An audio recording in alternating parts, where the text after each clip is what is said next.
Everybody's been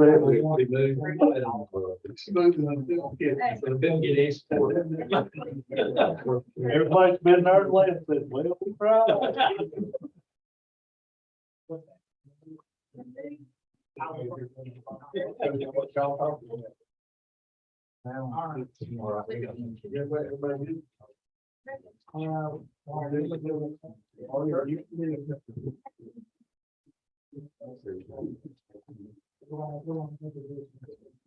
Yes.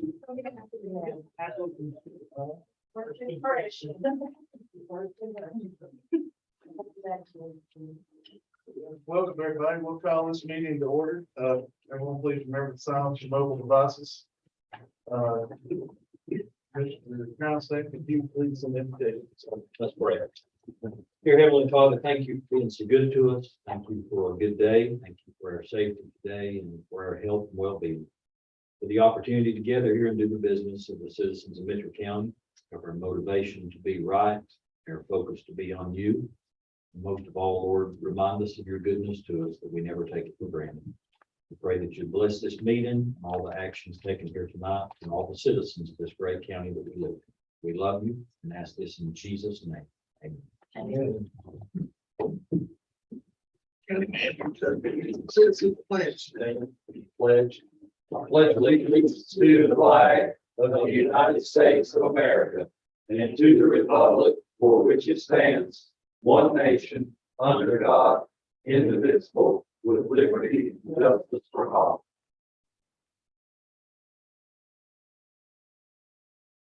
Please make yourself awareness and conflict of interest reminder. Do we have any additions or changes to the agenda this evening?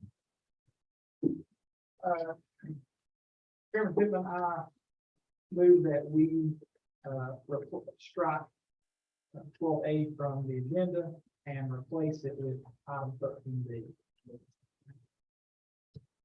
Okay, we've got a motion to remove 12A from the agenda and replace with 13B. Do I have a second? Second. All in favor of the usual sign? Motion carries. Please make note of that in your agenda. Do I have, okay, a motion to approve the minutes from July 28th and August 1st?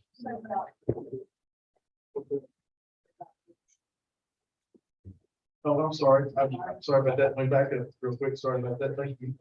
I skipped down. Did I have a move we adopt the agenda? So moved. Second. All in favor, vote for the usual signs. Motion carries. Should I have a move that we approve the minutes from the previous two meetings? Second. All in favor, vote for the usual signs. Next item on the list this evening is a floodplain ordinance public hearing. All right, I'll address that for, so anyone that wants to discuss this floodplain ordinance, we have floodplain ordinance here for public hearing. And basically, FEMA has the state adopt the floodplain ordinance. So we are under a floodplain ordinance on state level, but there are options within that floodplain ordinance that we can take. So therefore, to take some of the less stringent options, Boyd, you correct me or clarify as I struggle my way through this. But in order to take the options, we do have to adopt that locally. So we have copies of the floodplain ordinance on the TV over there, Mike, if you'd like to take one. Or if you have questions about that floodplain ordinance or have any concerns, let us know. Lloyd, do you have anything to add? Let me do one thing, Lord. Let me get a motion to enter into the public hearing. So moved, Mr. Chairman. Second. All in favor, vote the usual sign. Thank you, sir. I've been asked 3 or 4 times why we have to flood. We don't. And here's what you can do if we don't have one. You can have the following uses in floodplain.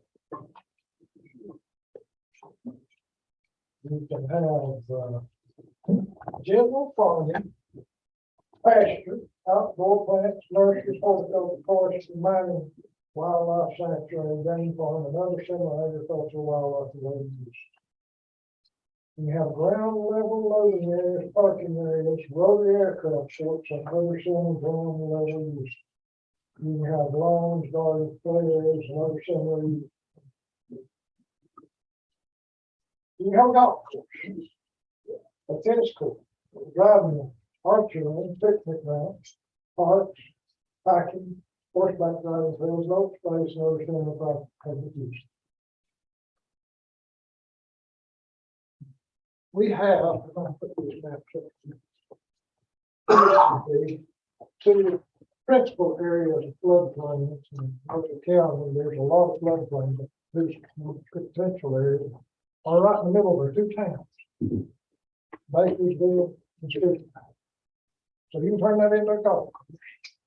You can farm it, do whatever you want, do that, you can't build anything on it, right? So the law says that if we don't adopt one, that's what we do. It also says that if you do adopt one, it has to be in compliance with the national flood insurance requirements. Those requirements are what goes into our ordinance. We have had an ordinance since 1986. The last time we revised it was 2008. Last October, the Department of Public Safety put out a model floodplain ordinance that they recommend that all the counties adopt to get in compliance with changes that have been done in requirements of National Flood Insurance Program. FEMA is getting tired of paying for a house more than once. You're in the floodplain, you get flooded away, they'll hit the first time. They're not so anxious to come back here for the second time and build it back the same place. And they have made some restrictions to the floodplain requirements. A few of them are optional. Most of them are mandatory. So we have revised floodplain ordinance to meet those requirements that are mandatory and to choose the least restrictive parts in those that are optional.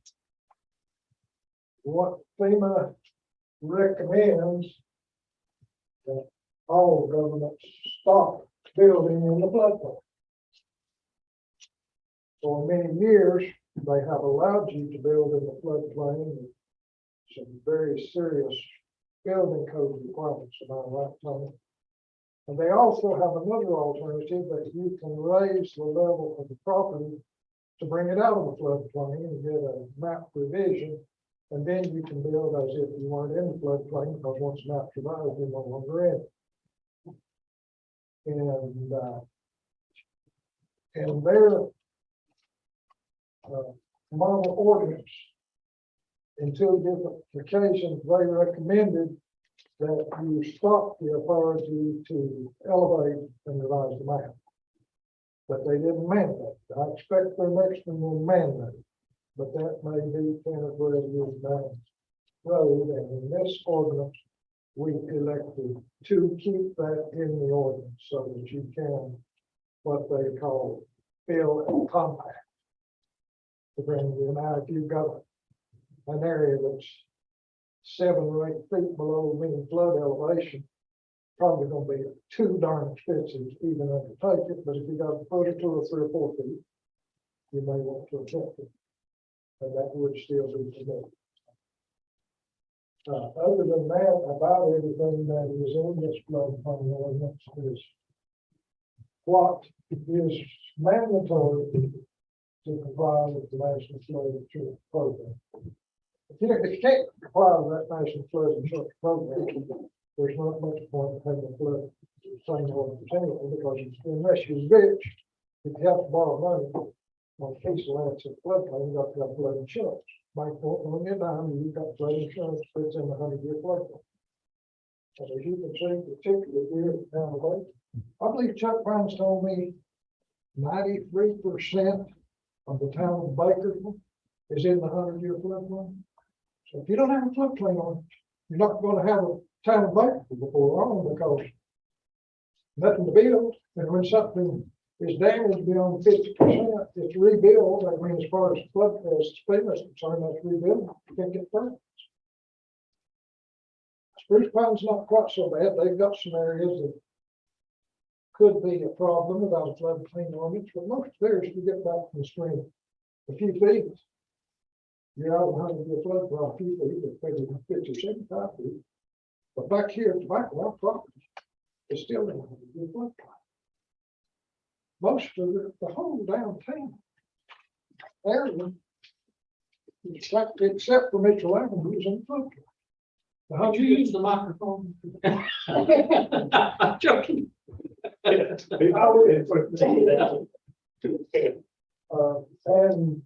this floodplain ordinance, it is a division that will comply with the flood insurance program. It will satisfy the folks in North Carolina public safety, and it will preserve the right to build in the 100-year floodplain, provide you either choose to elevate it and drain it, as building code requires, and probably could probably address that better than anything, or provided you get it out of the floodplain by filling and compacting to the area where you're 1 foot above the 100-year floodplain. And most areas in Bakersfield are within that 100-year floodplain and will require one of those 2 methods to build. A lot of them are just not feasible to build, and unfortunately, when buildings that are there are gone, I don't think you'll ever be able to replace them. So just for clarification, Counselor, without this ordinance, without us passing this ordinance, you can't rebuild anything. Can't rebuild anything. Can't issue a permit. You can farm, have a golf course. I don't think the town of Bakersfield would be very suitable for a golf course. Counselor, does it also specifically address 500-year or not? Right now, FEMA says there are no regulations for 500-year floodplain. You can treat it as if it were in no floodplain. 500-year floodplain means the odds are 1 in 500 of having a flood in any given year. And on average, a flood in that area will occur once every 500 years. And most buildings that can be built by man don't last 500 years. So they don't consider that a major risk and do not regulate. But I'm talking about the blue area on that map, on those maps. That's the 100-year floodplain. The hatched area is what is called a floodplain. That's where it comes every time the river gets up, every time the creek gets up. Can't put anything in that under any ordinance. That's, you can't raise the elevation of that 1 inch. Can't block the flow of water 1 inch.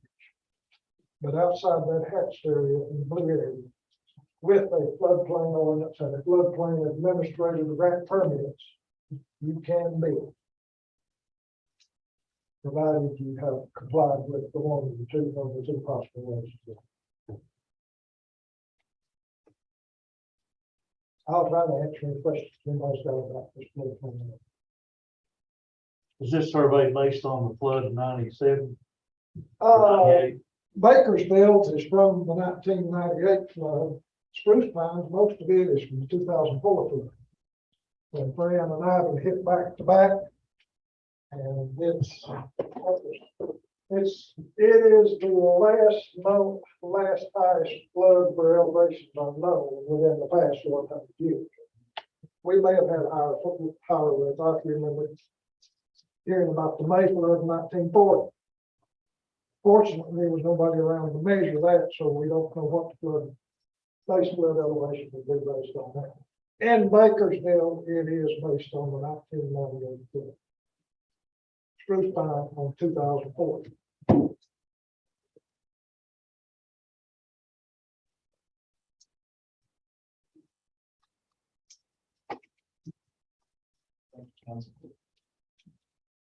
I have a motion we adopt the ordinance, which is just been the key. Oh, sorry, we adopt, yes, I have a motion we get out of public hearing. The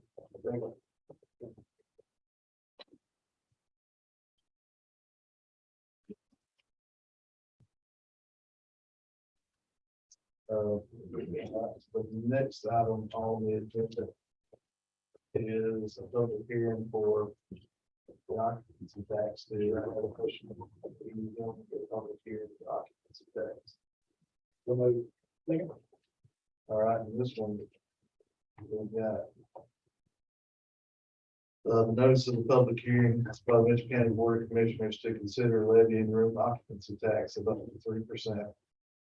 Police state notice that the Mitchell County Board of Commissioners, hearing after the Board of Commissioners pursuant to North Carolina General Statute 1538-155, will hold a public hearing on Tuesday, August 16th at 6 p.m. with a regular meeting of the Board of Commissioners to immediately follow in the Commissioners' Boardroom of the Mitchell County Administration Building, 26 Crimson Memorial Circle, Bakersfield, North Carolina. To receive public comment with respect to the Board of Commissioners consideration of the resolution levying the room occupancy tax of up to 3% under the authority conferred by the North Carolina Session Law 2022-40 as enacted by the North Carolina General Assembly effective July 1st, 2022. Session Law 2022-40 does not increase the current occupancy tax rate, but rather updates the occupancy tax bill from Chapter 141 of the 1987 Session Law to allow for the formation of a tourism development authority and provision for equitable application of occupancy tax to qualifying nonprofit organizations. Basically, the new occupancy tax will allow Mitchell County more closely with the current state occupancy tax guidelines.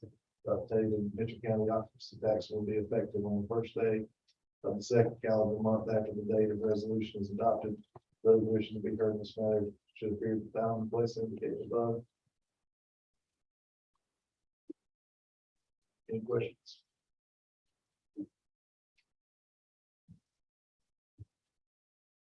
Do you have any comments on the occupancy tax? Mr. Chairman, I would just like to point out, if I'm understanding this correctly, if I'm not, please someone speak up and correct me, but this does not change the amount of occupancy tax. It will stay the same, even though we did request an increase. It was not granted. That's correct. So the occupancy tax will not change.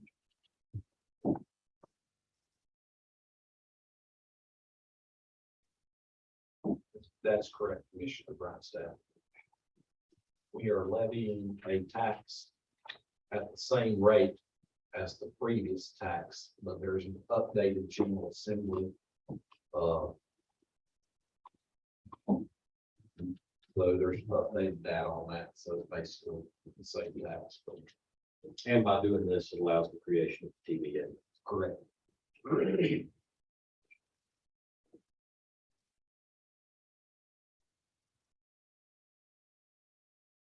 Any other comments on the occupancy tax? Hearing none, I will be close the public hearing. So move. Second. All in favor, let's use a sign. Next item on the agenda is council board comments. Don't have anything. We'll move to 12 reports and presentations. And we will invite our new ETC director to speak. Good to meet everybody again. It's been some years, about 20 years, I'd say. Knew everyone except Brandon, met him right before the meeting, so it's good to be home. There's no place like home. Probably don't know some of y'all in the audience, but named Matt Ward. Applied for the job back in the winter time when the old dad was having some knee surgery, and heard about it through an uncle who said, "Hey, county needs a new EDC director."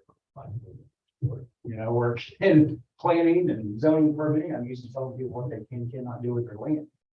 It can be kind of negative and dire sometimes. So this is a new positive role for me. It's personal. I grew up here. I went to all our schools. I was born in the hospital here. And I will say as I bring from words, we have got some real challenges. We've got some really unique opportunities here too that can only be found here in Michigan.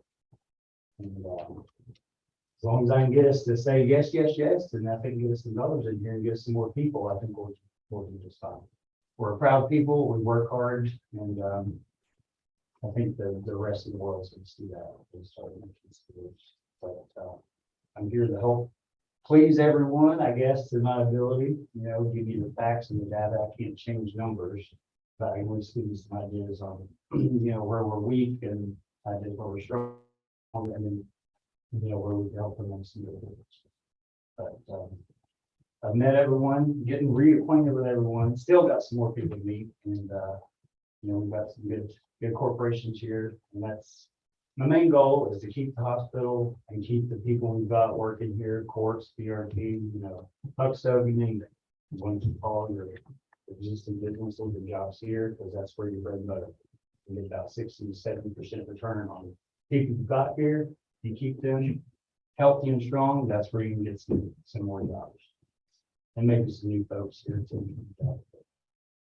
Yeah, I'm glad to be back and happy that you guys accepted the position. I may have took a little while, but it's good to be back. And obviously, I'm welcome to be back. I grew up with Matt, just folks that don't know him, they know, good old Cane Creek boy. Dad owns a B&W Auto out there in Spruce Pine, Cheryl. I was tickled to see you were making your way back up here, and you got the full support of the board, and we want to see you do good things. So welcome back. Appreciate it. Very proud to have you back. Grew up with Matt, know his family my whole life. And it pleased me greatly to be able to cast a vote for a local guy who wants to come back home. Pleased to have him. I'll echo that, the positive thing that I heard from you right off the bat, you want to hit the ground running. And, I like what you said about the challenges, but also the good things that we have. So I'm glad you're here. I look forward to working with you as county commissioner and, making some more positive things happen. Thank you. Well, Thanks, Rick. I appreciate it.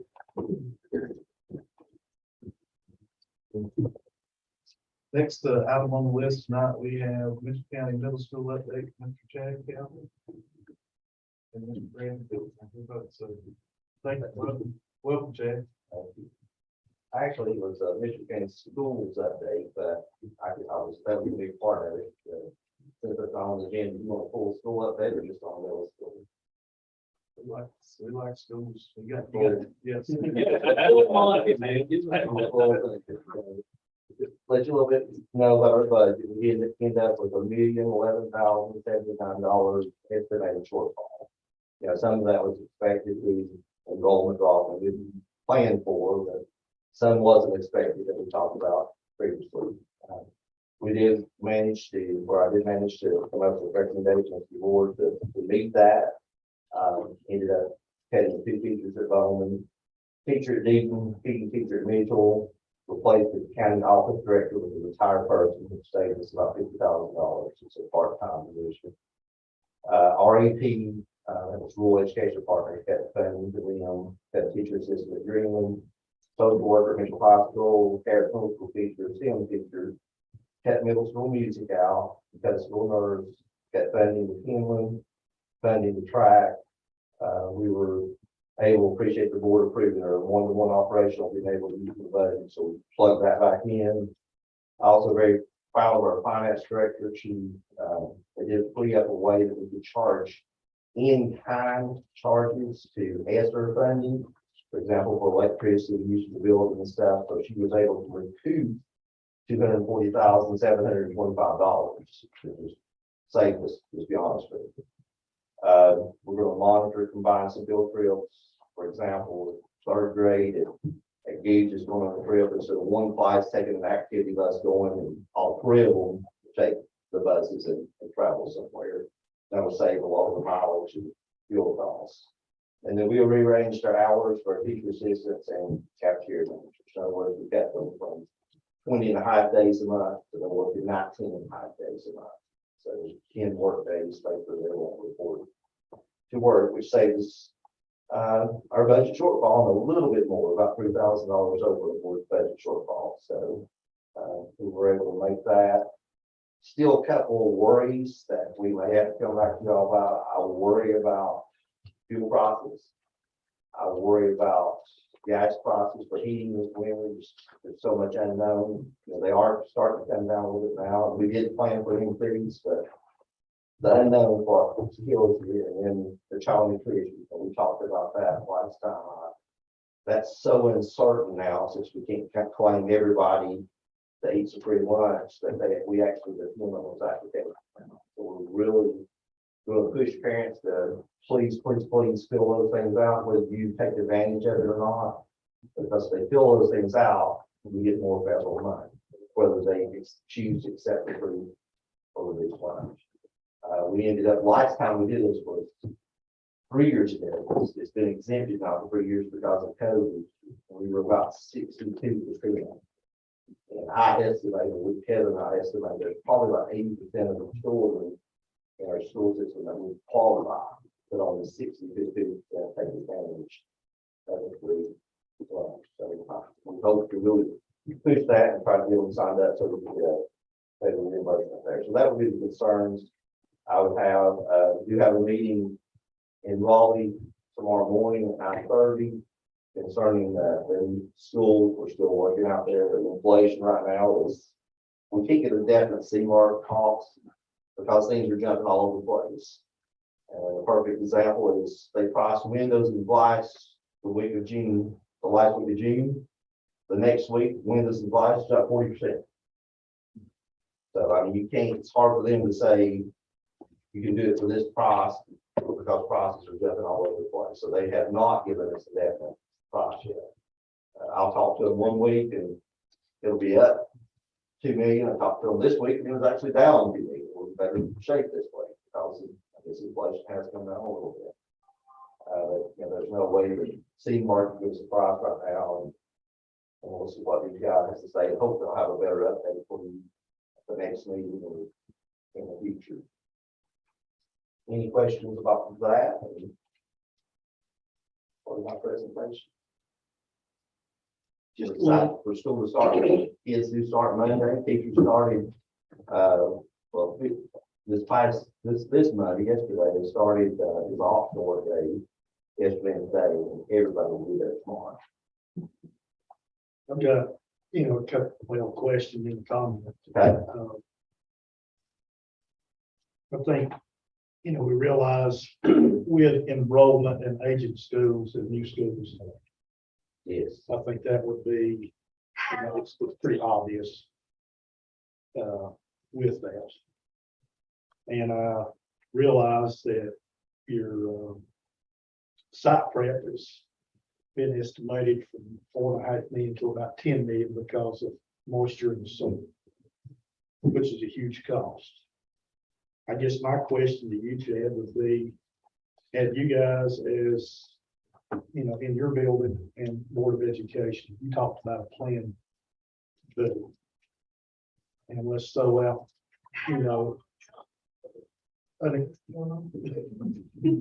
an example.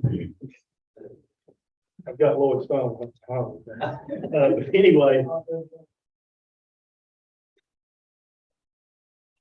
what you're guaranteed as far as money goes. And we understand the cost is bouncing up and down, and especially there's nothing you can do about something. I mean, that's good. That, you've got to meet that before you can put a structure on. But I just wonder maybe if y'all had a plan B. Yeah, there is. To go back, I know, Right now, if they, you had to build a school for that amount of money, we can build the schools and not change the program for that amount of money. It may not be as nice a school, it may not look as nice, but we can do it. So it's feasible. We're getting close. And when I say we're getting close, you search all avenues.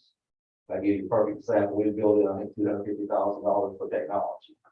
Well, we did a little bit of research in E-rate, and we can apply, and we did apply for a grant. Now we've got that $250,000 covered. So we're chipping away at things like that. So yeah, we're not worried, Jeff, about moving sites, not having a grade level there, we're good on that. I guess that was, Yeah. you know, what I was gonna ask you before, because pre-COVID, you know, Tommy and I sat in on, But you know me, you know, the Board of Education, we want a school that's not only going to meet their needs, but it's going to school that children and parents will be proud of and excited to go to. you know, I think everybody here would agree with that.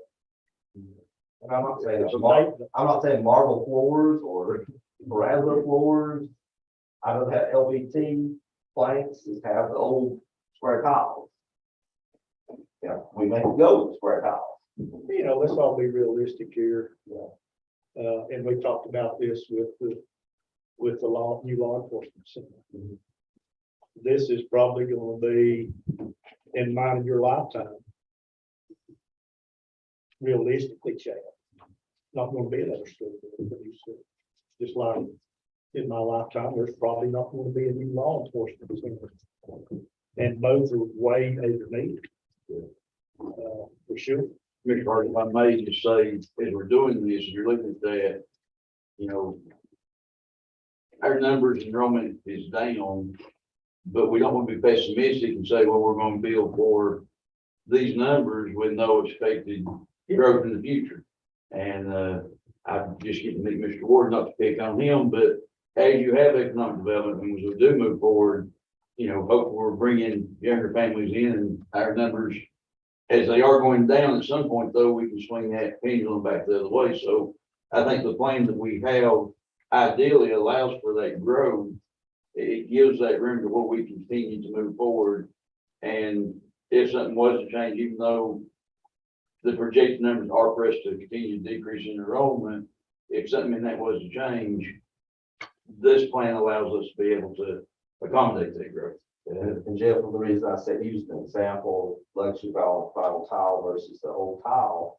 If I put the old tile, then I'm probably gonna have to have another custodian because I've got to wax that tile and mop that tile more. Whereas if I had that plank, it doesn't have to be waxed. So that saves me a custodian, saves me a position. Yeah. But it's a trade-off for positions. Yeah. It's not that it's pretty, it looks that much nicer. It's more efficient. And you're not spending the entire summer with a crew of 5, where you make it a crew of 3 or 4 and saves you the salary. If you're not gonna look at that. So that's really where a lot of your savings will come in the school. It's the savings of positions. That's where we get hit by it, we get funded from the state of the number one bodies that we had sitting in the seat. You know, this year, we're going to be on under 1,700 this year. We've had a ton of move outs this summer. When I say move outs, no, not charter schools, not Christian schools, Hickory, Texas, Florida, Missouri, they're moving out. They're moving out of the county. And that's scary when we're losing more than we expected even this year. So we will drop under 1,700 this year. And we're going to the 1,400s. And you can write that down. We're going to 1,400s. That's where we're going to get. I hope that's where we're going to bottom out. And when you get to the 1,400s, you take that 300 students times that with $9,000. That's how much state money we lose. The buildings get no smaller. You know, we've got minimum custodial staff now, minimum cafeteria staff now. The buses right now are dependent on school schedules. We cannot set an individual school schedule because we have to run the buses to all our schools. And it's all dependent on what time this school can get out, how this school can get out, and so on. And it's a nightmare on Sundays, as you know. Mr. Calhoun, what year do you project enrollment to go to 1,400? Within 7 to 8 years. I mean, and it's easy to look at. You know, you look, this year we have 69 kindergartners at Greenwood. We have right at 40 at Village. And you can't just say your kindergarten year is usually your big year. And as that group moves through the system, they get, rarely do they get bigger. Get smaller and smaller and smaller and smaller. And when it hits high school, they'll be under 100 in that grade level. And you got 13 grades, you got 100. You'll be right at 1,400. I mean, it's easy to see. It used to, I think the general rule of thumb was years ago, when you know, we talked about this and we saw declining enrollment. It was pretty well average. We were losing a classroom a year. I mean, it was pretty well documented. We lost a classroom a year. This year, 2.5. And that trend is, you know, continued, guys. Realistically, and I was reading the thing the other day and looking at a graph chart. And this can speak to the school system as well as the county. We were the only county around us within a pretty good range that had experienced no growth. That was actually losing growth on the pie chart. And it's like, and that's the workers too, that was one of the increased costs of building is finding workers. They're having, the contractors are having a hard time finding people to work, and then when the workers come in, places for them, that bigger crew to stay. The crew that put in the football turf ended up staying and spending all their money in Johnson City. They stayed in hotels in Johnson City, and they ate their food in Johnson City. So there wasn't anywhere big enough here for all of the staff. So back to what I was saying to your comment, Commissioner Harden, was as we are trending down that's 7-8 year trend, but you made a comment and I totally agree. This is probably gonna be something that's still gonna be there 30, 40 years. So what that 25-year point looks like, hopefully, we're seeing some growth in that, and it's not, if we continue to lose classroom a year, we're not gonna have a school system in this county. Well, You know, and that's there has to be that trend where it curves back up. And that's where I'm saying, I think we need to be building to where we're allowing for that. Well, I agree with you totally, Brandon. I don't think you build anything for what you have now. Yeah. You build for what's expected. Yeah. Possibly down the road and, you know, hopefully it works in that trend and you prepare for that trend. But it's a lot easier and you have the money to do it now versus if you don't do it now, add-ons will, you know, will eat you alive financially, you know, just like your kids, when you lose your kids. 9,000 state, what are you getting federal? $1,500 roughly check federal money. It's a little bit less now. Okay. Because, So roughly every kid that's not in Mitchell County, you're losing $10,000. Is an easy way to figure it, guys. And so that means your what we're teachers are seeing not that. is, you know, where we started cutting, always try to wait programs, the last thing to cut. Because when you start cutting programs, then you lose something that kid's interested in. And if that kid's interested in that, oh, let's go to Nancy, they offer, school music over there, and I really want to sing, that's what I want to do. And you start losing kids, which is a double thing. And I hate to say that program, what it's probably on. It is, and really, you know, to be honest with you, ESSER right now is what's keeping our head above water. So when this ESSER fund runs out in 2 years, we're broke. Well, we got to the school bill, trying to help, but we also got to get toward the goal of getting us up to the state average local fund. So, Mr. County, have y'all seen any, some of this is a little surprising to me. It's not surprising that enrollment's dropping. I know since I've been a commissioner, I saw the charts of what was projected to happen and come to fruition. But in the last couple of years, I'm a little surprised that we've not seen, although minute growth, some growth from people moving here, working at home. Younger families working at home. We got a bump from that last year, where we had several families that moved here, sort of bought this place is unseen. But I talked to several of those families this summer, and they were able to work from home. And now they've been recalled face to face with the jobs. I know we lost, I can count 5 families that we lost kids this summer. Or 2 of them went back to New York. So they were called back there to go face to face, you know, different people forthwith. One to Illinois, 2 to Texas. Same reason they come here and brought their kids, and older kids love the school system. They didn't want to leave, kids didn't want to leave. And go back to where they had to go back to, the parents were called back to work for the things today. Yeah, we still have some of those. There's probably, I would say 40 to 50 kids that are tied to that. I realize that we still as a county have some internet issues in various different parts of our county, but one thing I think about from the perspective of economic development, Mr. Ward, is could we promote ourselves as the beautiful mountain county that you can work from home because we have fiber optic internet? If you're in a position where you can work from home, we have some of the best schools in the state, small town USA.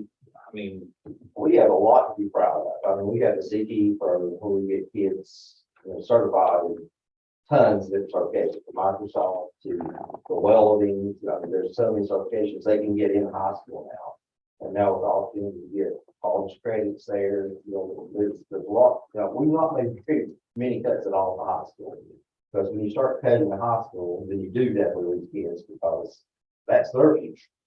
And we want to provide them with all the opportunities that they can have. So, yeah, we have a lot to be proud of. And I think what you all did as commissioners, when you did the one-on-one, I don't know very many systems. I know Avery does, but beyond Avery, how many systems has MacBook products that every kid has in their hand from kindergarten through 12th grade?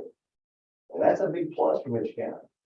Now, if I were this that family outside and I looked at a school system that my kid's getting an iPad and we're gonna be trained to use that iPad, it's not just a play toy. I would be excited about that.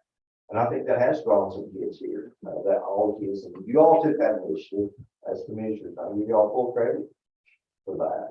And we're doing that. I know some of you were on the board when that happened, and Brandon was a teacher when that happened, but we were very appreciative of that when that happened. I would say that may going into COVID even a game changer for us, because they were already equipped, prepared, and had the technology in them.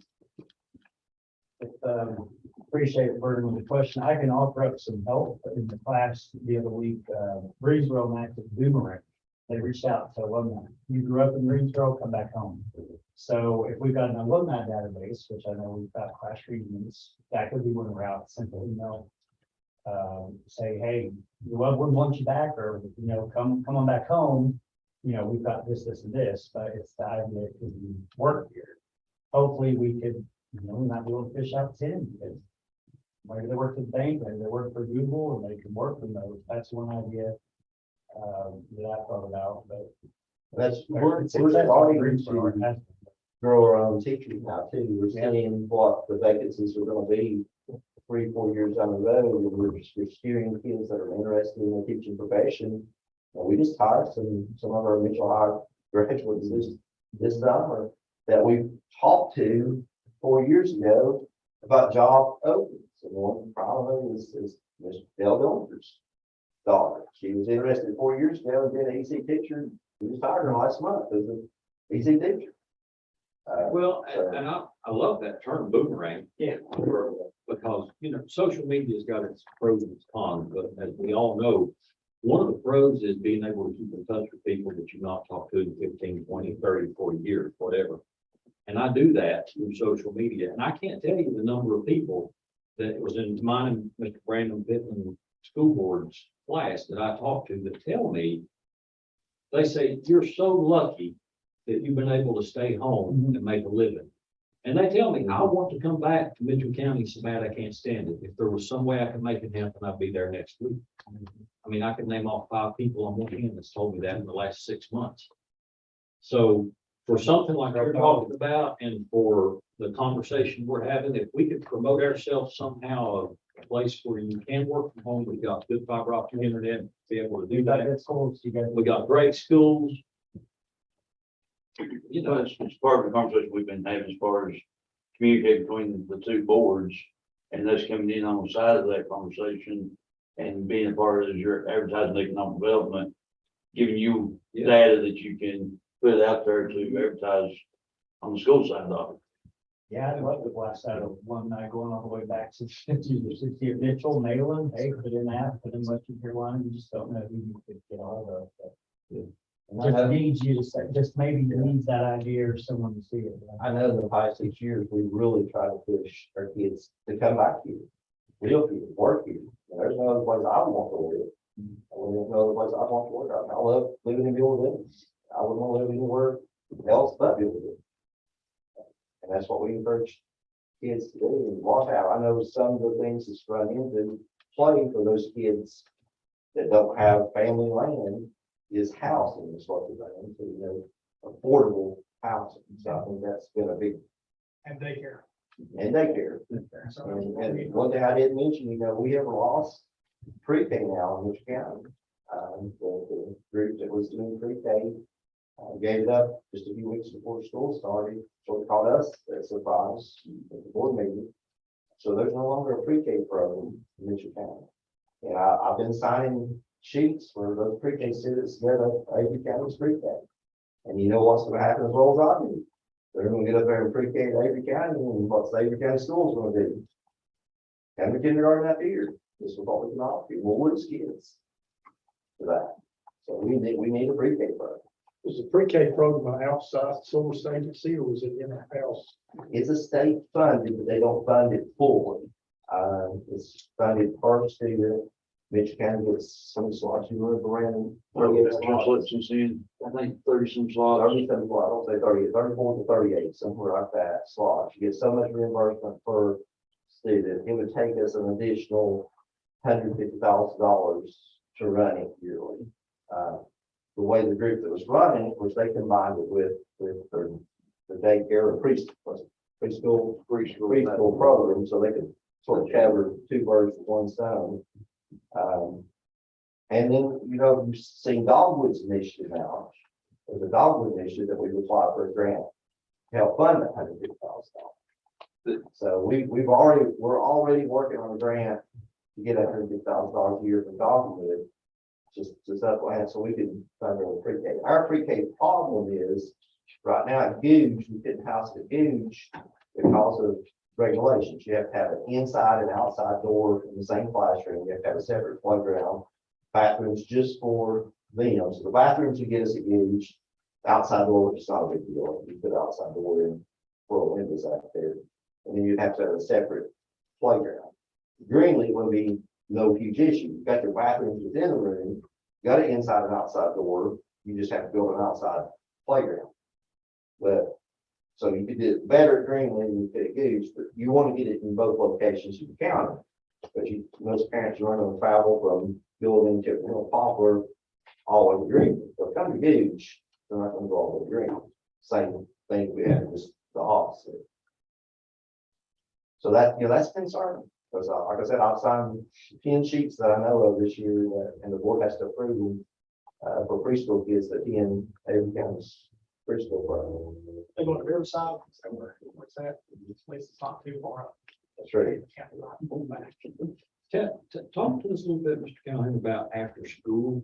And And we did get a grant through the Avery Y that we're going to be able to offer after school program at our elementary schools and middle schools. We also got another grant through our federal program to offer a math after school program at our middle schools. So we're very excited about that. We applied for that grant for, I think, 4 years running. so will the after school start this school year? Yes, sure will. So So we're excited who about will that. have after school now? We will have after school, yeah. Biggest worry is finding people to work it. That's usually that wasn't an issue in Mitchell County, but now it's hard to fill positions for people to work. But yeah, we're excited about that. That was big news. So we've been working with the Y on that application for 4 straight years. We did get notification from that. They go to Riverside, not backtrack, but backtrack. If they go to Riverside, they're probably gonna be there till 5th grade. And then if they come back to Mitchell County schools, they come. Hopefully we get a buy. I'm calling parents, say, please bring it back. Get it going. It's right there. Good on our teachers. Yeah. I used to get a lot of kids from Riverside, they come to Harris, they'll be their first year, so it's right there on our border, it pulls a lot of our kids. It's for that. If I could add, your birth rate is what's causing a lot of issues, so try not to get yourself too bad. We've been declining since, I think it's a 0.39% for about 10 years. It's exasperated in the last 10, got worse. But I'd be glad to, and ideas to keep what we've got retained, is the same on the business side in our jobs. We want to retain our kids, we want to retain our jobs, so. Our homeschool and Christian school numbers have actually went down compared to 6 years ago. So we've gotten more students back in the public schools, so we're not losing them there.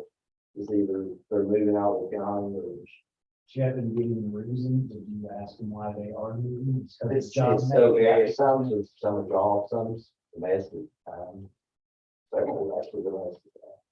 It's different, friends, but we always do ask, why, where you move, what you gonna do. Most of them will tell you, Going back to work or no stuff is a growers. yeah, we lost several. A little bit more than expected, I think, this summer. I didn't expect that many kids to leave. It has to be a justifiable reason for them to pull their kid out of. Yeah, that's what I wondered what the reasons are. Work is number one. And it's just like you said, so the birth rates are big thing. It's nothing that this county's, it's nothing that we're doing. Whole country. It's just the birth rate. I remember when I was a student building school, there's 177 kids at building school. Now we just over that at Bowman. I mean, that's scary. I remember when I was principal at Harris and Jeff was on the board, we had 145 kindergartners at Greenlee, didn't we? Yeah. I mean, that was nothing to have 145 enroll at Greenlee. Now we have 69 this year. So you're seeing a lot of, I guess, through the birth rate. Yeah. You're seeing you saw your enrollment drop on the north end of the county 6, 7 years ago.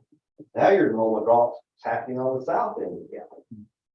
And Kobe's sort of leveled out at Gooch. I mean, he's right in the upper 30s, lower 40s, sometimes will boost up to 50. So he's sort of, last 3 years, he's sort of leveled out. And Greenlee and Deacon and Harris are the ones that the bottom's falling out now.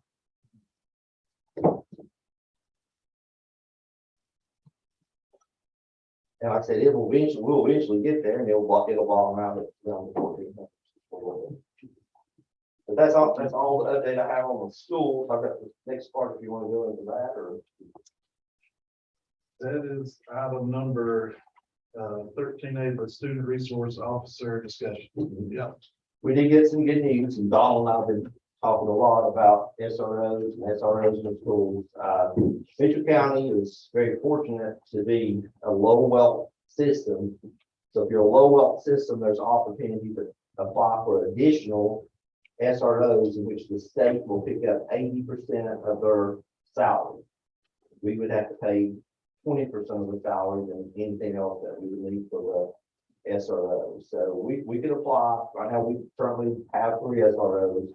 So we could apply for 3 more SROs, we could put one in every one of our schools. And say, well, you've got 7 schools, that's 6. Well, one of our schools is actually located in Avery County.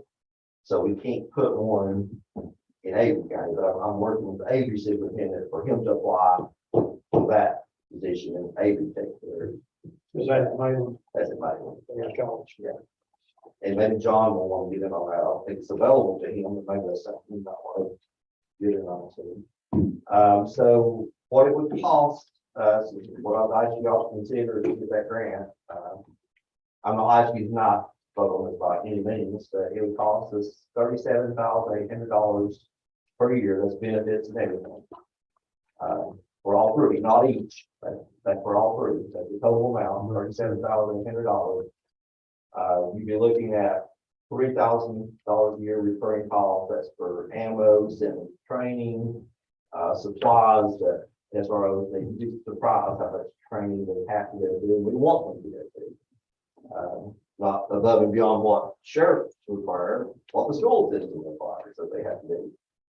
And then there'd be a one-time cost of $15,000 that covers their uniforms, vests, their guns, their initial ammo, that kind of thing. We think we could cover their vehicles. Justin Biddick's old vehicle is still operational, so we put one in that.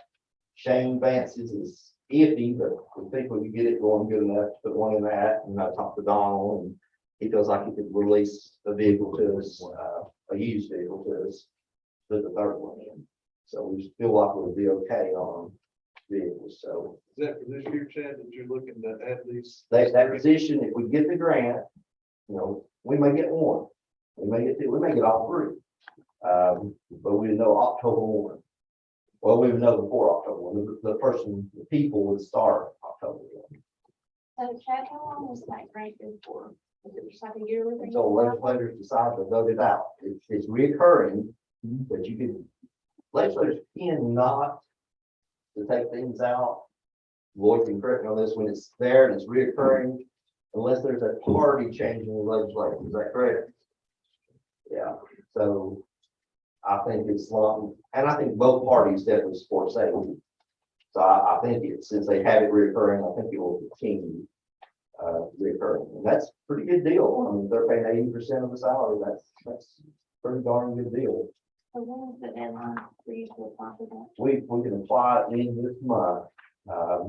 I just sort of like to get ahead and not if y'all want me to apply, because I would have to come back and ask you for that funding of $37,800, and then a one-time cost this year of 15. So basically, I can issue it for $47,52,800, which is $50,000 When did you say through the, this month? You can apply? What was the in deadline? this month. We've already started, but we haven't submitted. So you were talking about vehicles, Mr. Calvin. So we have, one of the new SRO vehicles covers Gooch and Ball, correct? That's the Mountaineer Stripe Charger. That person, yes. Yes, she covers Gooch and Ball She does, and and the early Charger. And then you have another Charger that covers the south end. Harris, Eaton, And is that's two of the three you currently have? and And it then just, doesn't have a truck. Justin has a truck. Okay. So these vehicles you just went over would be, if you got the grant, they would be used vehicles that were brought in for the new. It would be Justin's old Charger that we got from the sheriff's department. It would be Shane's old Charger that we got from the sheriff's department. And then it'd be Donald's, will give us another, I guess it's a Charger. Or whatever it is. Yeah, it's another Charger that he would give us. I mean, these, they're 8 miles, but when you get them in your school, you're probably not going to be doing as much traveling as we've had to do in the past. So we'll need a plan to use that old Jeep Cherokee. It's about y'all. Yeah. We're probably gonna put it on all the block. It's always better days, but The only thing that would concern me with giving the vehicles is, I've got to keep a fleet of spares too, in case we hit a deer, in case somebody wrecks or something. Now here lately, we've been giving some of our good spares to the county. So, but if something happens, as long as we're on the same page, we've got to have a vehicle for my deputies too. The school's very important too, though. So, I just want to keep that in mind with everybody too. And keep in mind, if I may add, that we may not get vehicles from the sheriff's department this year. We're still waiting to see if we're going to be able to get vehicles this year. We've had our list in the pipeline since March, and I've not heard definitely, but the last thing I heard was they couldn't tell us if we'll get them or not, because there is a shortage of government vehicles. Cecil went down there today too, but whatever, we Yeah. can still get school resource officers even right now. so we make, we made the park of Jeep at one of the schools for a turn. So if these officers come on board, you would have a full-time SRO at Gooch and a full-time at Bowman, and a full-time at Greenlee, a full-time at Harris, a full-time at the high school, and a full-time. So there'd be one full-time at every school, not two at school. that's great. If I may, Mr. Grunstead, I think one of the great things about the SROs that we have in our school system, one of the other points, is the teachers, SROs, they are fortunate to know those students by name, because our school system is small. So when you have an SRO that is focused on that school, they're going to know every child at Dayton. The SRO is going to know every child at Harris. So when something is off, is not quite what it should be, that SRO is more likely to pick up on that body language. Yeah, and I understand the importance of it, and I appreciate your onward vision for protecting the schools and the kids with SROs. Explain to me a little bit about, so correct me if I'm wrong here, Donald holds the certifications for your SRO officer, correct? But those officers are school employees, not sheriff's department employees. Is that right? We pay them. And I'd like to elaborate a little bit on the training, and it's a, sad time to be talking about this stuff. Really, with what's going on. You said the state requires so much training. Through to the deputy sheriff. And then there's additional training that comes to, school resource towards officer of the school system. Okay, how much You- training, how let much me- training is that, Chad? Let me give you an example, and Donald can help me here. With the sheriff's department, there's a qualifying each year. Well, for a deputy sheriff, I forget what the hours is, but it's about 900 hours. What is it for one week? No, I mean, to get started, though. Yeah, I mean, you got your basic law enforcement training, 700, 800 hours, I'm not for sure. Then once a year, you gotta go to in-service training. Two, if I ever get an email at the sheriff's office that has something involved with a school resource officer, I always send it to Chad, also to Justin, try to get a school resource officers. I know we recently had something through the federal government training that was online, and you all participated in that. Because any training they can get, the more the better, and that goes for all of us too.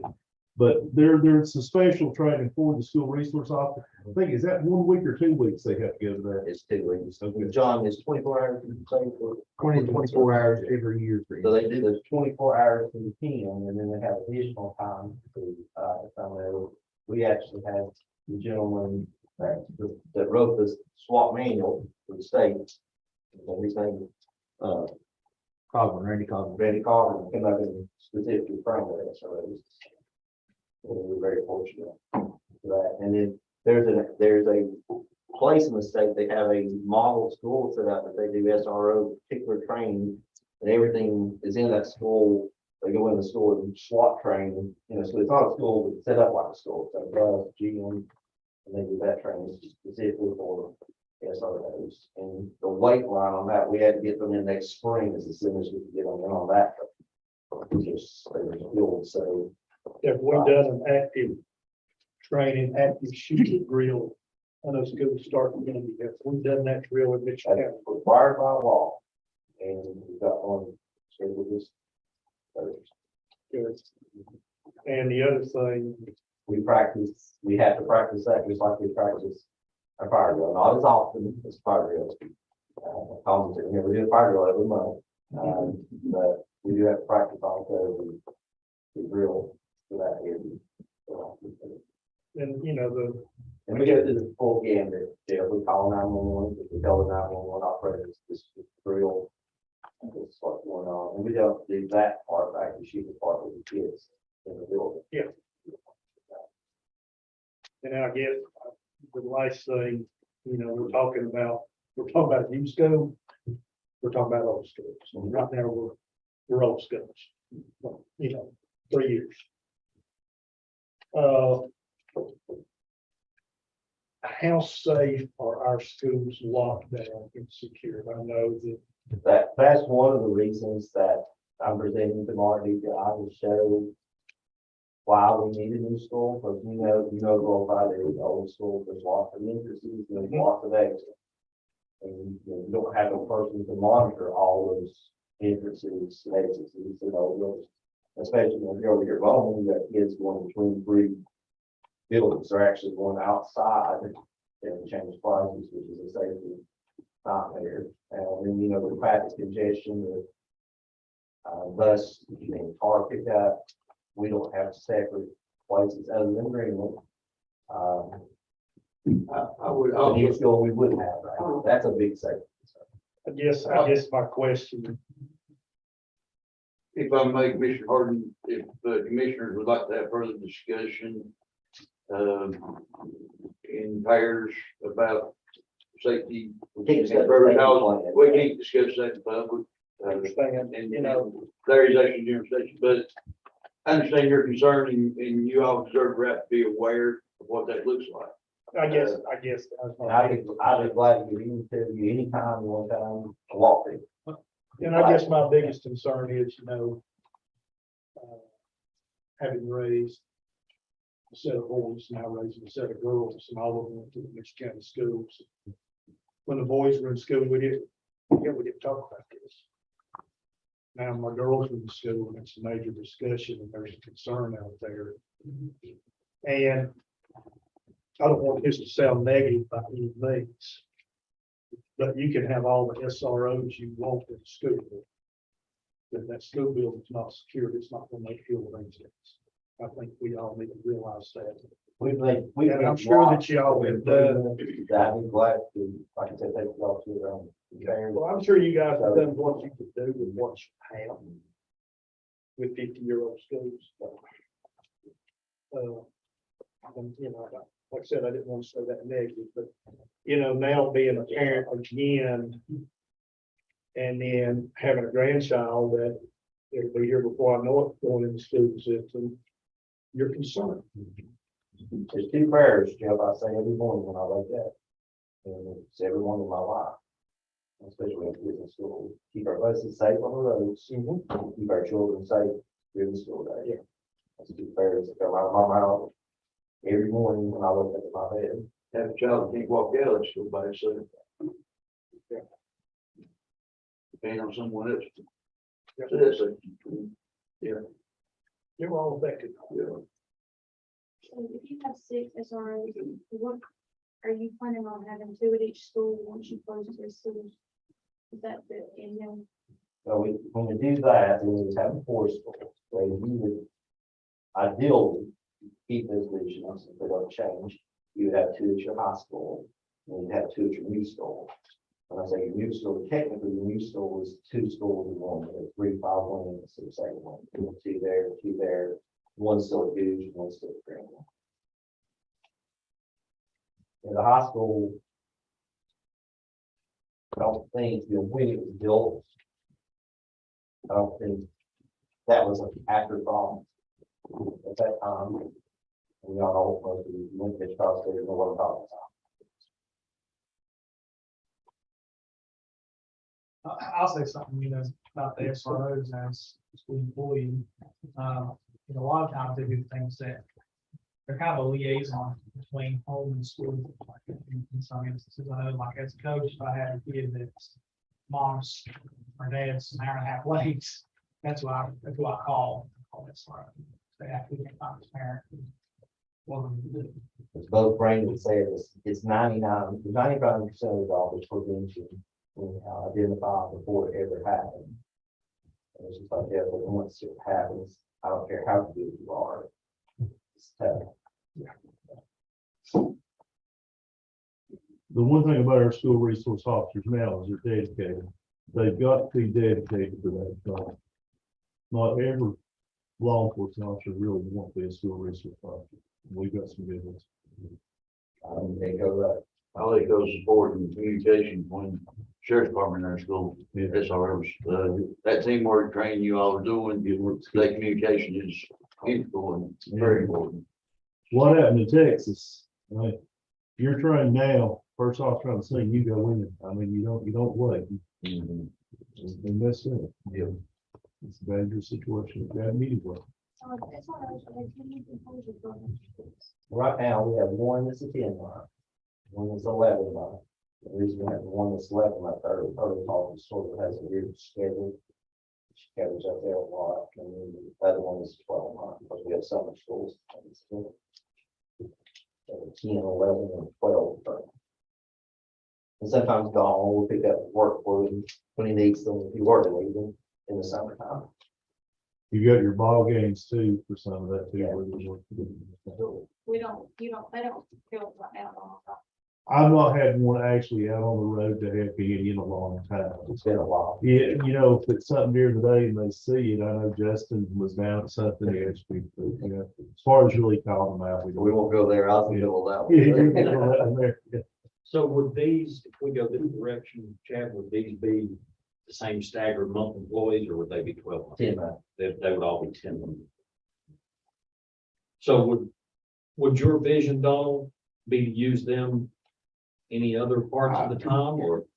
I sent out an email the other day to the North Carolina Sheriff's Association, and I asked if any sheriff had school resource officers that was actually sheriff's office certified, that's being supervised directly by the school. If you follow me on that, that might be a little bit confusing. But nobody in the state does it. We're special on that.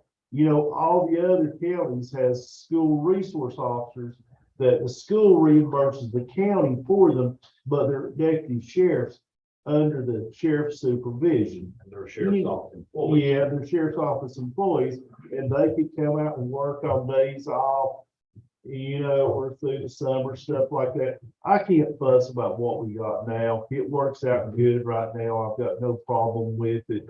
You know, it is what it is. I mean, it's a little different though, when they're not actually my employees. If they were fully my employees, the main person they're gonna answer to is them, because they know more about what's going on at the day-to-day operation at the school. So, you know, either way, it works out great. And I don't make any legal decision. Legal decision comes to me as their boss. It's illegal, it goes to God. If it's something involved in If something like that. it's non-legal, then it comes to So we're the only county out of 100 that has this set up. Has this set up. Why is that? Why do we have? Years back, whenever Danny Brazel was there, he had got it set up for school police. And it was that way. Then whenever he quit and went to Marion, you know, he got turned back into a deputy sheriff. And somehow it just got so that it got under their umbrella. The school was paying them and not the county. We never did pick it up. Don, if we don't get, you know, if we didn't get free from this grant, would there be any possibility of using, you know, your road deputies to control the school zone, or? What we'll do is we're gonna still patrol the schools. And I'm just as big just to go sit out in front of the schools, maybe different locations out in front of the school, maybe do paperwork or something like that. But to say that I have a deputy assigned there every day as one of them was out, it's so hard. It's like today, we had court and a lot of my staff was tied up with that. Then we had a DOA up Crabtree there that they had to work, and then the guy with a warrant that actually got two earlier. And I mean, it's just so much that goes on. We'll do the best we can. Now, I guarantee you though, we will go sit at the schools and walk through the schools and be there some. Also, you're gonna have the benefit too of the highway patrol where they're mandated to go there a little bit more too, believe it. And also, the probation is too. But, you know, just saying, we're always gonna be there. No, somebody's out, it's gonna be hard.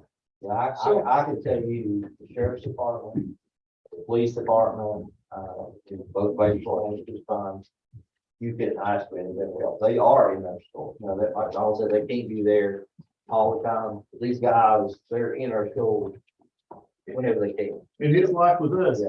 you got somebody out in training, you got somebody out, something going on, so we run into that. And we have more people out here today than something. So don't answer me the technicalities that running through my mind here. I'm curious about this, since we're the only county that does it this way. These are sworn officers, correct? And they're sworn under your certification as sheriff, correct? Mhm. They're under the school's liability or your liability? They're gonna be under both their liabilities, as long as they're school employed, as long as they're deputy sheriff. If they do something wrong, and if they do something right, they get sued. It's still gonna sue the Mitchell County. It's gonna sue the schools too. So I mean, we're all gonna get sued. Legally, they're under Donald's, and the other thing, The only way we can take our liability. honestly, Vern, I don't know how it got this way. It's a better system. It's really a system others should look at adopting. Because these SROs, not only become, they're not just law enforcement officers there. They're people that know these kids, know these families, and prevent this from ever happening. But it's a lot better system than, okay, John has to work 1 week at Greenleaf, and then the next week, another deputy works, another deputy works. It's hard to build relationships. And I would say most of your But counties, if John is all the time at Greenleaf, then he's gonna know every kid, every family at Greenleaf. So it's a lot better situation for the children and for the parents. and ideally, surely the other counties does that way and keeps that same officer at the schools. You can't never tell, but I would think that'd be what it would be there. So how does that work for their equipment, like their pistols and their shotguns and their, you guys buy them? So it's not under, like the sheriff's office. They will get us deals on them.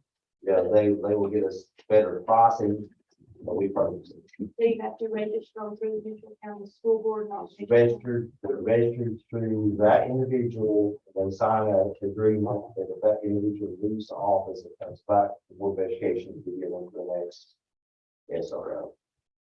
So every weapon that they have is registered to either Dusty Village, chain bands, or Desmond. And then if they sign an agreement, if they leave, it comes back to, so they have to keep an account and log of all their ammo and any equipment they have, and how much it's used, what they have, and when they need it. And like I said, Donald, or usually it's Jesse, I think he's your, or Josh Norman, that gets us the better deals on the weapons, so. The pricing, so I'm trying to say. The pricing. We're very pleased with our three SROs, and definitely would not want anything changed on that. I think our system has hit right, just because the other 114 had it wrong with their bone. We don't want to go there. But now you're talking about Kansas more districts. Yeah, 115. Oh, school districts, Yeah, yeah. because 114 had it wrong. Thank you, I appreciate it. We'll skip out to go to wrong. Thanks, sir. I'm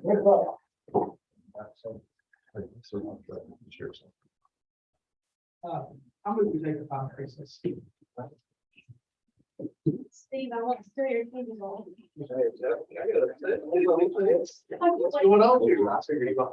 I didn't get it.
Next item on tonight's list is, item number 13C.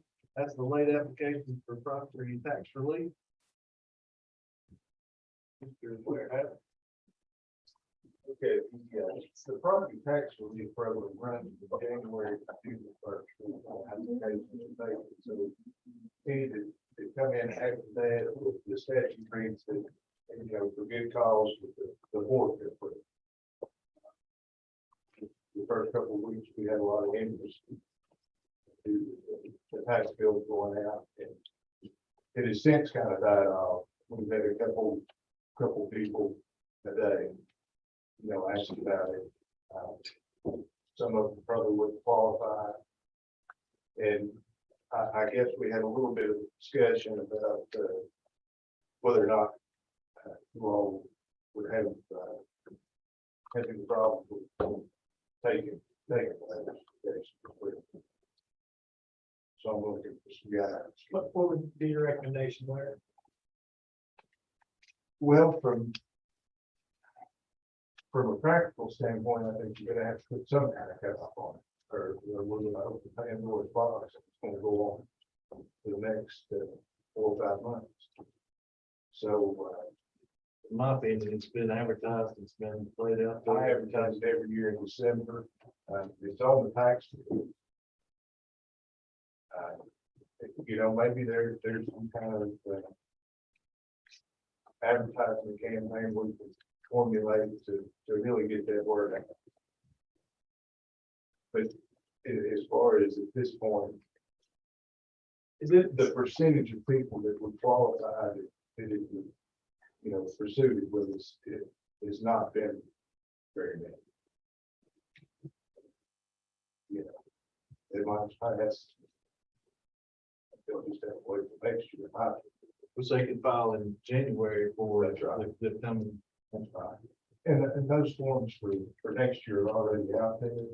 It's just that we haven't had any income verification, so usually we don't really see them come into the office till about February and March. So it's the tax form for Social Security. have you heard any reason behind why they missed the deadline? Now, and quite frankly, some people will qualify a decade. Mr. Chairman, I'd like to make the motion that we open this back up for late applications and that we leave it open till October 31st. There's a motion on the floor for late applications, for October 31st. Reopening that and leaving it open for till October 31st. And that we advertise it has been reopened.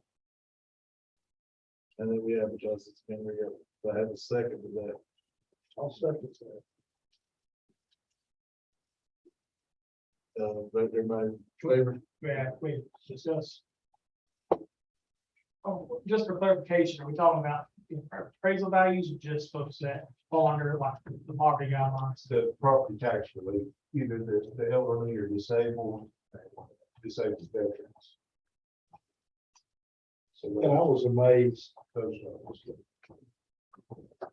the number of people that did not know.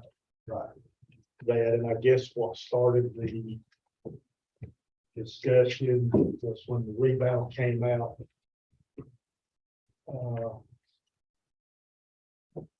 Everything was assisted by COVID, I guess, along those lines, but it amazed me that the number of people in the county that did not know there was a solution. And I would hope you could apply for it, if the towns, don't pick up a fuss about it, it's gonna affect them too. But in saying that, if you've got a citizen that qualifies for this, falls under these guidelines, and they didn't know anything about it, they need that service. Realistically. Not everybody reads the paper. Yeah. And it's, and quite frankly, for some elderly people, it's hard to reach them with news like that. I just wonder if we could do a broad spectrum mail out countywide. To where everybody in the county receives it. Well, there is no doubt, and the purpose behind my motion, there's no doubt that the reappraisals have affected people greatly. It is a hardship on a lot of people, especially the elderly and disabled and so forth. And I've run into several people that probably meet the guidelines that tell me they were not aware of the exclusions and the help that was available. So in light of the fact that this has hurt a lot of people in their pocketbooks and really put a hardship on some elderly folks and disabled and so forth, I feel like we should just give them ample opportunity once again. Maybe more leniency than before because of the increase in folks' raises. I'm just gonna put a question. Is there any general statutes that dictate that timeline There. that we? So, we'll extend that, or is it going to? Well, as I said before, the statute calls for it to be January to June the 1st. And they can be accepted only by the board for good cause. So Who's it incumbent on? Is it incumbent on the applicant to bring those income certification documents? So, I mean, I guess how much, what was that create for the tax office? I wouldn't think it'd be a tremendous amount, but the problem is, we're talking about a couple months. We're really gonna be able to get the word out there and shake the bushes and get people to come out and make those applications. I know Kathy, the senior center said she was giving out 6. And so, Right. And, let's be realistic, in a normal rebound years, we won't be having this discussion. I agree. No, we wouldn't. I mean, that's the fact of the matter. But it's not been a normal. And I agree with what Vern said, there have been a lot of people that have been affected and will be affected because of the financial part of it, and it's going to put a strain on. And I would like to point out that even family members and, people you go to church with, or, just friends. If you know somebody that may fall into that category, by all means, Wouldn't be a bad idea if this motion passes, if we advertise that, to put those guidelines in the ad as well. If you make below, it's 33,000, correct? No, yeah, it's late application for this year, it's gonna be the 2021 income threshold. It fleets me now. So that was different than the 33. It took Less probably. It took to the cost of living adjustment for Social Security, so it changes that you invest. And is that statewide or nationwide? It's statewide. So I would say if this motion passes, we go back and find out what that is, put that in the ad. So let folks Yeah. know you could qualify. Yeah. I think it'd be good before people, use their time. Right. And there might be a good catalyst for that discussion with the folks at the state about how this number was derived. And that number is used statewide, it's not broken down to counties. Right.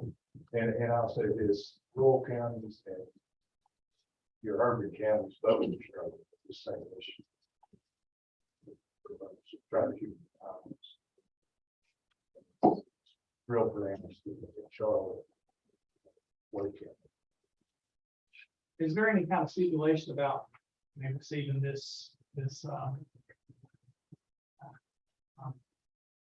sorry, I'm drawing a blank here, receiving this help if you own multiple homes? So like if a person owns 2 pieces of property or 2 homes, maybe what the primary residence, they still receive this? Yeah, I would assume they probably got real. I want to know about that. Because that would be part of their income verification. But not, I mean, there's nothing to say that they couldn't own 2 homes. Does this affect people that owe back taxes? Possibly. Do you see much of that? Do you ever see anybody file for relief that owns multiple homes? Yeah.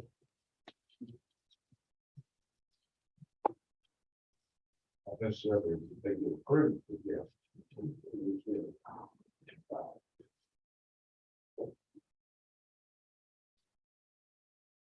We got a motion, another second. Motion second, on the board stands. Motion carries. Like, you county manager, we talked about putting something in the paper. We usually run that in the legal section each year, so that might contribute to people like see. And I did mention, Steve, this motion would be dependent on any general actions at play. And keep in mind, that this will affect credits, we'll be doing the leases off the way. I would encourage that ad be a paid ad. Or something that really sticks out to folks. Or even asking you to do a write-up on the contract, Yeah. really true. I mean, this is.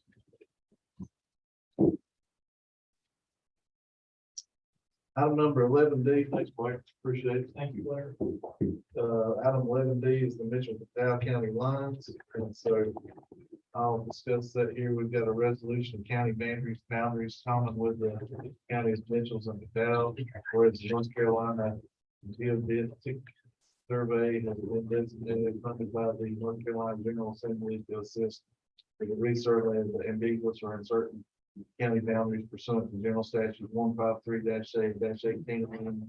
Whereas the North Carolina Geodetic Survey has resurveyed a part of Mitchell and McDowell County lines, now therefore it be resolved by Mitchell County Board of Commissioners that we accept the county lines as shown on the plat entitled McDowell and Mitchell County boundary line dated August 6, 2021, as being the true boundary line between the counties adopted this day, the 16th of August, 2022. I have a motion that we pass this resolution. So moved. Second. Second. All in favor, vote the usual sign. The motion carries.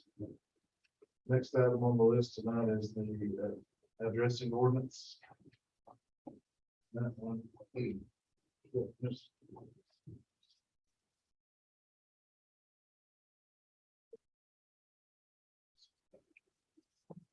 Do I have a vote? We approve the new addressing ordinance. Make the motion. Second. All in favor, vote the usual sign. Motion carries. Next item on the list is the subdivision of ordinance. Do we have a motion if we approve the subdivision ordinance? So moved. Second.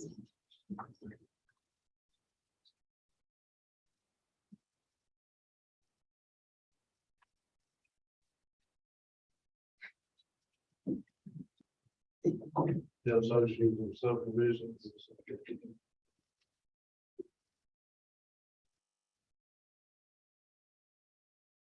Second. All in favor, vote the usual sign. Motion carries. Next item on the list is to rescind the governor's state of emergency. Do I have a motion, we rescind that governor's state of emergency? So moved. We have a motion, a second, all in favor, vote the usual sign. Next one on here is the law enforcement center contract.